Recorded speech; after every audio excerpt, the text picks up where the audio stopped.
Welcome to the Specialist Trading Weekly Forex Review for the week ending March 25th, 2011.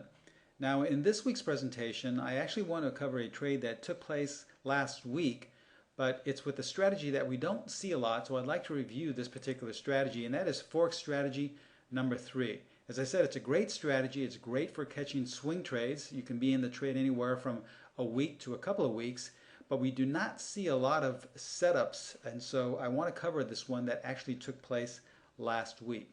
But before we begin our presentation, remember to please take a look at our disclaimer. I'm going to show you the performance results using strategy number 3, but please remember that we can in no way guarantee that any of these results will be repeated in the future. So please take a moment to view our disclaimer, and then we shall begin this week's Forex review.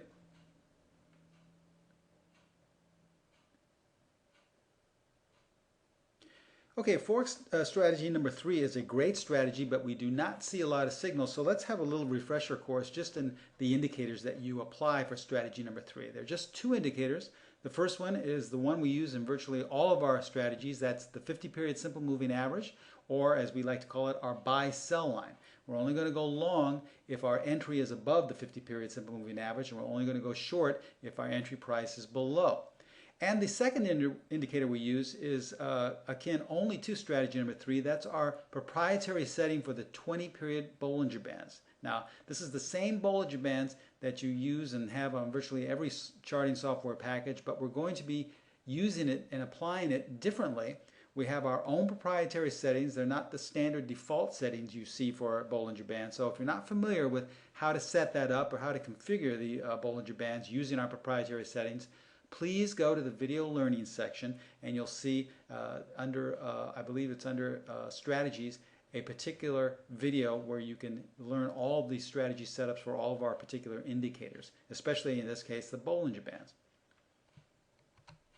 All right, so the Forex currency in question here was the British pound, and as you can see, on the 14th of March, we actually had a signal to go long. We went long using strategy number 3, daily bars. Now remember, you can use this strategy on intraday bars. You can use it on weekly or monthly bars.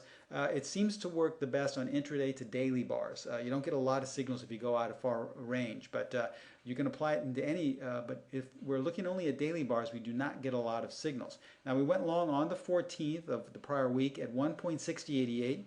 And we exited a week ago today, actually on the 18th, at 1.6229 for a very quick and easy 141 pips. So let's show you exactly applying the tools and the strategy behind strategy number 3, how we could have implemented this trade, got into it, and made that nice gain. Coming into the trade, this is the British pound. This is how the British pound looked in hindsight. Now, the first thing we want to do, without any indicators, just looking at price, we want to add our first tool, which is the buy-sell line. As you see right here, this is the 50-period simple moving average. Okay? And as with all of our strategies, we always ask ourselves, where is price in relation to the buy-sell line, the 50-period simple moving average? Now, coming into the trade, we see that price was well above, but we started to decline and kind of like intersect. Even we closed one time actually below the buy-sell line, but that's okay. Coming into the trade, coming into the 14th, we were above, and price was closing above the buy-sell line. So for all intents and purposes, price was above. So this means we're looking for long setups. Now if we wanted to apply strategy number 3, all we have to do is apply our proprietary Bollinger Band setup. That's right here. As you can see, it's a little bit different, a little smoother than most Bollinger Bands charts. Once again, this is our proprietary setup. If you're not sure on how to calculate this, just go to the video learning section there, and we can show you under the strategy 3 video. Okay, so what this does now is it tells us that we're going long, and what the Bollinger Bands do is they will have us notice and will indicate where the setup bar is. Now the setup bar is extremely important because this is the bar that tells us where we're going to enter.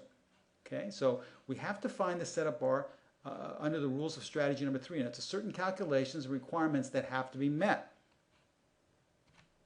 Looking over the requirements, once you learn these, once again, go to the video learning section, strategy number 3, you'll see that this is the only bar that can qualify as a setup bar. We have circled in blue right here. So what does this mean? We found the setup bar. Does this mean we just simply buy at the market? No, we cannot buy because we have to wait for confirmation. And our confirmation method states that Once we find a setup bar, we can only enter if we trade 1 pip above that setup bar. Okay, and this has to be on the very next bar as well. So if we look at the very next bar, we see that we did trade above the previous bar's high or the setup bar's high. So this means we can enter it right here at this level, which happened to come out to be 1.6088. So we entered the trade right there, the British pound. Now immediately upon entering, the first thing we want to consider is where we're going to get out if we're wrong, because perhaps the trade's not going to work out. We're not going to sit here and tell you that every trade is a winner. So our proprietary stop level is we look back over the past sell-off or decline, and once we entered in the trade, we want to see where the lowest low of that previous decline was, and that was right here. So we want to place our stop anywhere from 1 to 10 pips below the low of that previous sell-off. Okay? So we've entered here at 60.88. We've placed our stop just below the low of the sell-off. Now what do we do? Well, we're either going to get stopped out with a minor loss, or we're going to exit at the proprietary exit level. Now, our exit for strategy number 3 just calls for us to have a dynamic exit. That means it's not set in stone. We don't have a limit or any type of level set because we don't know where our exit is going to be. It's dynamic. So what is it keyed off of? Well, it pertains to, once again, our Bollinger Bands. And our exit rule is when a price bar closes above the highest Bollinger Band, that's our key to exit. That's our signal to exit. We simply exit at the close of the day or at the market. Now, the reason why it's dynamic is because we don't know where the close is going to be. If you happen to put a limit order just above the high of this, high Bollinger Band here, well, how do you know that the bar wouldn't close way up here or even higher? As you can see, we closed a little bit higher than that. So what you want to do is, following the rules of strategy number 3, you have to wait to the close, and then you simply either enter a limit order at the closing bar, or the closing sale, I should say, or you sell at the market. As you can see, we closed at 62.29. That's where we exited. So we had a nice, quick 141 pips. So this is how simple and how basic strategy number 3 is. We're simply looking to see where price is in relation to the buy-sell line. That'll tell us whether we're going long or short. Then we apply our proprietary Bollinger Bands, and that tells us where the setup bar is going to be. We have to use the Bollinger Bands to come up with a calculation as well as looking at price. And once we found the setup bar, then we can only enter if we trade 1 pip above that setup bar, which we did. We entered at 60.88. We placed our stop just below the low of this sell-off. As you can see here, we had a very nice sell-off. And then we simply have a dynamic exit, and that is when price closes above the highest Bollinger Band. All right, so let's review and recap here. This was strategy number 3 using daily bars. As I said, you can use this on weekly, even monthly bars. You just will not get a lot of setups. As it is, this strategy does not see a lot of setups anyway because of the Bollinger Bands. The Bollinger Bands have a lot of strict rules to meet in order for us to locate and calculate a setup bar. So it's very conservative on how it applies the rules to indicating a setup bar. So you're not going to see a lot of setups. When you do, though, they're very high probability trades. So we suggest learning the rules to strategy number 3. And so when you do spot it, you can take advantage of it right away. Now we made a total of 141 pips in just about 4 or 5 days, or $1,400 roughly, and these are nice additional strategies to add on to your main strategy. Let's say you like to really trade more of strategy number 5. Well, that's fine, but every once in a while you may see a strategy number 3 set up, maybe once or twice a month, so you can take advantage of it. Because as I said, these are high probability strategies. Okay, but as always, though, we ask you to learn this strategy. Not just enough to see this one video here and go, whoa, I kind of understand it, I've got it down, so I'll just take the next signal. No, we want you to go to the video learning section, watch the video, which goes into detail, tells you exactly how to calculate the proprietary Bollinger Band settings, tells you how to calculate the setup bar, and gives you more information on stop loss as well. And learn that strategy by watching the video as often as you like, and then paper trade it. Paper trade it for as long as you like, just so that you understand how the process unfolds in real time.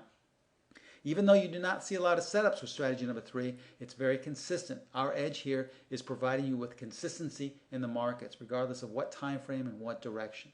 Now, if you have any questions concerning strategy number 3 or anything on our website, any other of our strategies, please do not hesitate to email me at stephenprimo@specialisttrading.com. In closing, I ask that you take one last look at our disclaimer. I showed you the performance results with a strategy number 3 trade, but remember, we can in no way guarantee that any of these results will be repeated in the future. So as you're taking one last look, remember to email me should you have any questions on any of our strategies or anything on a website. And if not, we'll see you right back here next week. Bye-bye.